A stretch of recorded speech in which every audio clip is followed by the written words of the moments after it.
Gyandhara classes के YouTube channel पर आपका फिर से स्वागत है। और हमने शुरू किया था संचारी रोग कम्युनिकेबल डिजीज। उसमें सबसे पहले शुरू किया था श्वसन तंत्र, वो हमने पूर्ण किया है। और उसके अंदर कौन कौन सी बीमारियां थी वो हमने एक बार पूरी तरह से समझा है, फिर रिवीजन भी किया है। स्मॉल पॉक्स है, चिकन पॉक्स है, मीजल्स है, मम्स है, डिप्थीरिया है, वूपिंग कप है, ट्यूबरकुलोसिस है और एक्यूट रेस्पिरेटरी इन्फेक्शन है, मेनिंजोकोकल मेनिंजाइटिस है। ये सभी हमने पूर्ण किए। अब दूसरा पढ़ रहे हैं हम इंटेस्टाइनल इन्फेक्शंस, आंतों का संक्रमण। उसके बाद में पढ़ेंगे ऑर्थोपोड के द्वारा इन्फेक्शंस। उसके बाद में पढ़ेंगे हम जूनोसिस। उसके बाद हम पढ़ते हैं भूतल संक्रमण, तो ये सरफेस इन्फेक्शन। तो अब हमने ये पढ़ा है, तो इंटेस्टाइनल इन्फेक्शन आंतों के संक्रमण में को हम दोबारा आंतों के संक्रमण के अंदर सबसे पहले डिजीज कंडीशन है बीमारियां पोलियोमाइलिटिस। पोलियोमाइलिटिस, अब पोलियोमाइलिटिस क्या होता है? एक ये पोलियो वायरस के द्वारा फैलता है। वो भी पोलियो वायरस 3 प्रकार का होता है, फर्स्ट, सेकंड और थर्ड। और उसमें ये पोलियो वायरस है वो एक आरएनए वायरस है। आरएनए और डीएनए 2 तरह के आते हैं, उसमें से आरएनए वायरस है पोलियो वायरस। तो एग्जाम में क्वेश्चन भी ये पूछे जाते हैं कि पोलियो वायरस आरएनए है या डीएनए है, तो आपको याद रखना आरएनए है। और कितने टाइप्स के होते हैं? ये 3 प्रकार के होते हैं। उसमें से एक प्रकार पोलियो वायरस फर्स्ट होता है, वो हमेशा तंत्रिका तंत्र को प्रभावित करता है। बाकी पोलियो सेकंड और थर्ड है वो इंटेस्टाइनल एलिमेंट्री ट्रैक्ट, पाचन तंत्र के भाग को ही प्रभावित करता है। तो हम देखते हैं कि इसका पोलियोमाइलिटिस है, हम इंटेस्टाइनल आंतों के संक्रमण के अंदर पढ़ रहे हैं, तो मुख्य रूप से ये किसको प्रभावित करेंगे? जो पाचन तंत्र के भाग आते हैं, जैसे इसोफेगस, स्टोमक, छोटी आंत, बड़ी आंत और गुदा, एनल, उसके भाग को ही प्रभावित करता। कौन करता है? ये पोलियोमाइलिटिस मुख्य रूप से। लेकिन पोलियो वायरस फर्स्ट है, वो तंत्रिका तंत्र को भी प्रभावित करता है। उसमें पैरालिसिस, पक्षाघात भी होने के चांसेस रहते हैं। तो हमने समझा कि रोग कारक पोलियो वायरस है और पोलियो वायरस के 3 भाग है। Polio virus serotype first, serotype second, serotype third. First है वो तंत्रिका तंत्र को प्रभावित करता है। सेकंड और थर्ड है वो किसको करता है? पोलियो जो अपने आंतों को संक्रमण को करता है, पाचन तंत्र के भाग को प्रभावित करता है। और उसके साथ में हम देखते हैं कि ट्रांसमिशन कैसे होता है। ट्रांसमिशन फीको ओरल रूट बोलते हैं। हमने पढ़ा रेस्पिरेटरी के अंदर कौन सा इन्फेक्शन, एयरबोर्न या ड्रॉपलेट इन्फेक्शन माना था, लेकिन इधर क्या आएगा? फीको ओरल रूट। फीको ओरल रूट मतलब अपने ओरल भाग से, जो पाचन तंत्र का भाग आता है, ओरल से लेकर के एनएस तक, मुंह से लगा करके गुदा तक जो भी पार्ट होता है, उसी रूट के द्वारा ही इसका ट्रांसमिट होता है, फैलता है। उसमें कैसे?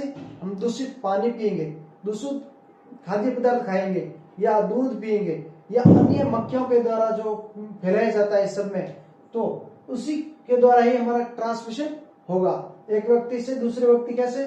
दूषित खाने पे जो मक्खियां बैठती है वो दूसरे को ऊपर बैठेगी, तो मतलब दूषित खाने से होता है मेनली पार्ट। तो ये आर पंथ को संक्रमण करता है, इंटेस्टाइनल पार्ट को संक्रमण करता है। किसके द्वारा होता है? दूषित पानी, खाद्य पदार्थ, दूध, जो भी पदार्थ है उसके द्वारा ही फैलता है। और कहीं कहीं पे उसके ड्रॉपलेट इन्फेक्शन भी देखा जाता है। ड्रॉपलेट इन्फेक्शन क्या होता है? जो हम बात कर रहे हैं उसमें से छोटी छोटी बूंदें निकल रही है, उनके अंदर भी जो बैक्टीरिया या वायरस प्रेजेंट होता है, तो वो इन्फेक्शन को बोलते हैं ड्रॉपलेट। अब ड्रॉपलेट इन्फेक्शन कैसे होता है? इसमें कैसे होता है? इसमें क्योंकि एक्यूट फेज, जो शुरुआती फेज होता है, तब ये वायरस है वो थ्रोट में रहता है, अपने गले के अंदर रहता है, तो उस टाइम ये होने के चांसेस रहते हैं। बाकी मोस्टली किसके द्वारा होता है? फीको ओरल रूट। ये क्वेश्चन कई बार आ चुका है कि पोलियो वायरस का ट्रांसमिशन कैसे होता है? ड्रॉपलेट, एयरबोर्न, फीको ओरल रूट और अदर कोई रूट। तो आपको सिलेक्ट करना है फीको ओरल रूट, मोस्टली यही आएगा। इसके अलावा ड्रॉपलेट का नहीं आएगा, मोस्टली पूछा जाएगा तो ये फीको ओरल रूट आएगा।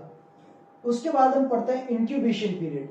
अब इंक्यूबेशन पीरियड क्या होता है? आपको पहले भी बता चुके हैं कि बैक्टीरिया या वायरस के बॉडी में प्रवेश होने से लेकर के जहां तक लक्षण उत्पन्न होते हैं, प्रकट होते हैं, उसी बीच के समय को हम क्या बोलते हैं? Incubation period. अब इंक्यूबेशन पीरियड इसका क्या होता है? 7 से 14 दिन होता है, 7 से 14 डे होता है।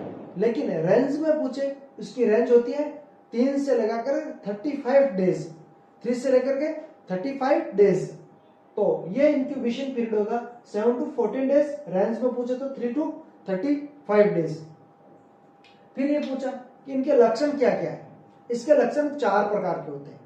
एक होता है सब क्लिनिकल, दूसरा आता है माइनर इलनेस, तीसरा आता है नॉन पैरालाइटिक इलनेस, और फोर्थ आता है पैरालाइटिक। अब सब क्लिनिकल क्या होता है? ऐसा होता है सब क्लिनिकली में, इसके अंदर 90 या 92%, इसमें क्या था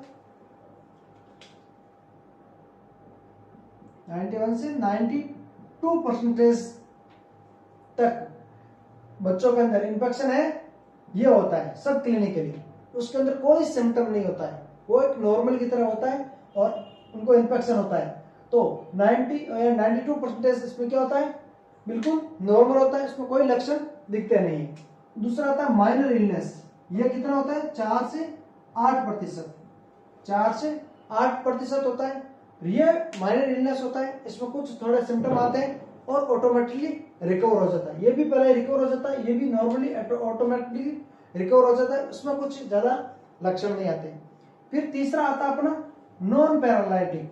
नॉन पैरालाइटिक पोलियोमाइलिटिस क्या होता है? उसमें क्या होता है? गर्दन और पेट के अंदर अकड़ना होता है। इसके अंदर ये मतलब इसमें सिर्फ 2-3% के करीब ये होता है, और ये 2 से 10 दिन तक रहता है। गर्दन और पीठ के अंदर अकड़न, उसको बोलते हैं stiffness of neck and back. तो ये होता है गर्दन और पीठ में अकड़ना।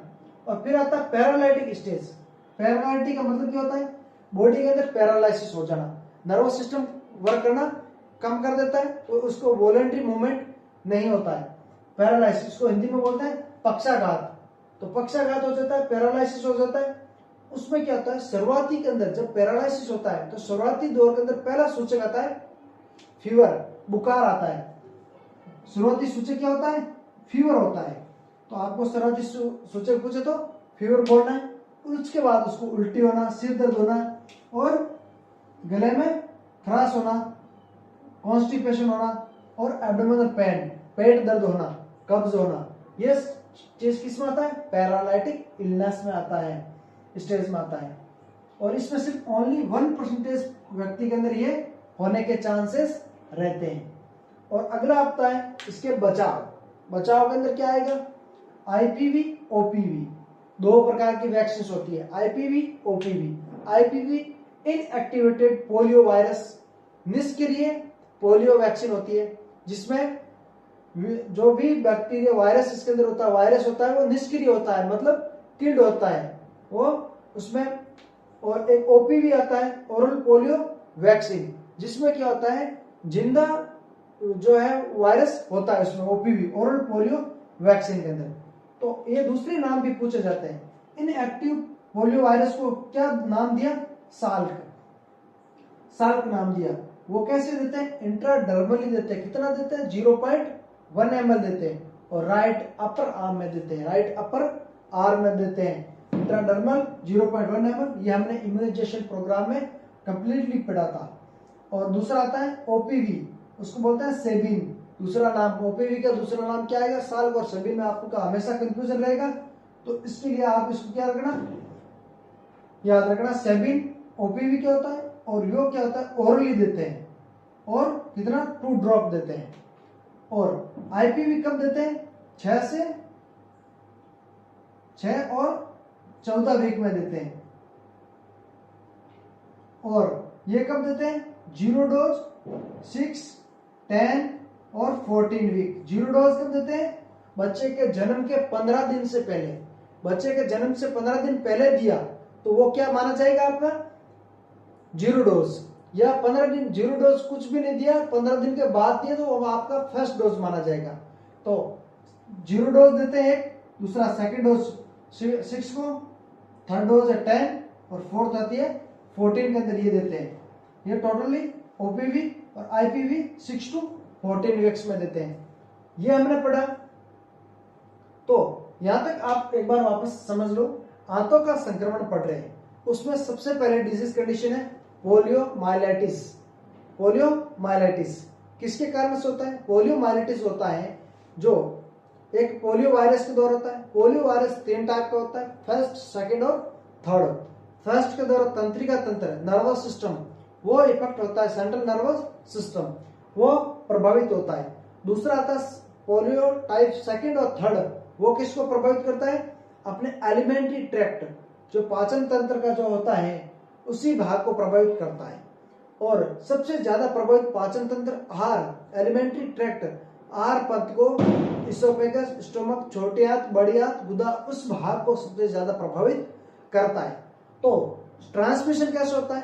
ट्रांसमिशन एक व्यक्ति से दूसरे व्यक्ति में या कोई दूसरी वस्तु से कैसे फैलता है? ये किसी व्यक्ति में ये फैलने का मुख्य कारण होता है फीको ओरल रूट।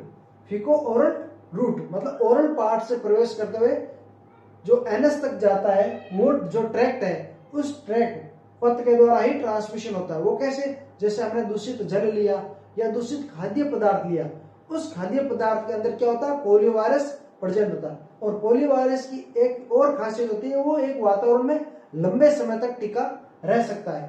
तो उसमें तो ये क्या होता है? उन्हीं के तरह उनके द्वारा ही अपने पाचन तंत्र में इन्फेक्शन होता है।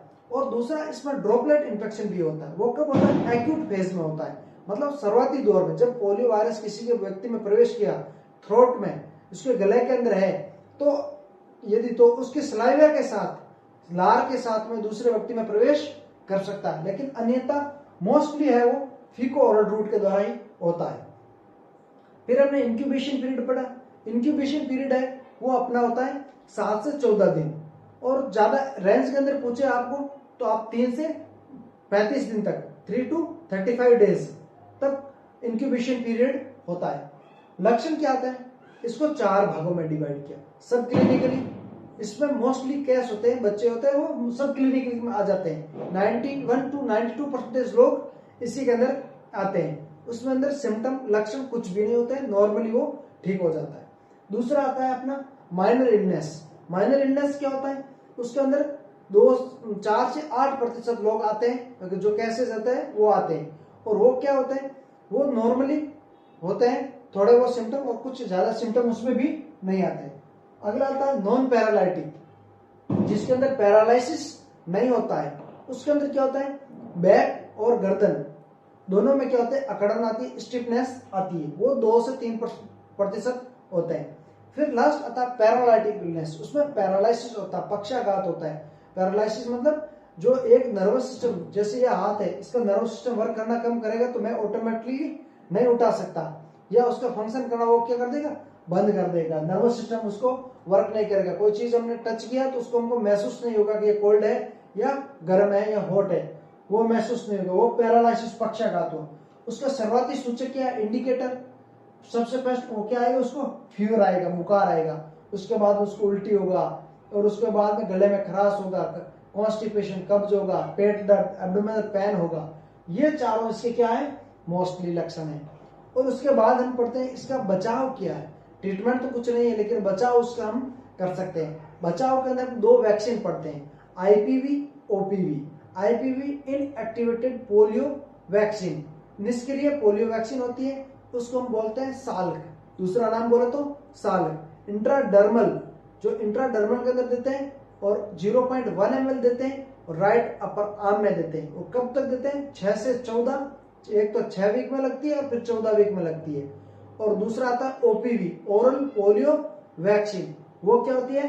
एक जीवाणु, मतलब उसके अंदर जो वायरस होता है वो जिंदा होता है, वो लाइव एटेन्यूएटेड वैक्सीन होता है, और ये किल्ड वैक्सीन होता है।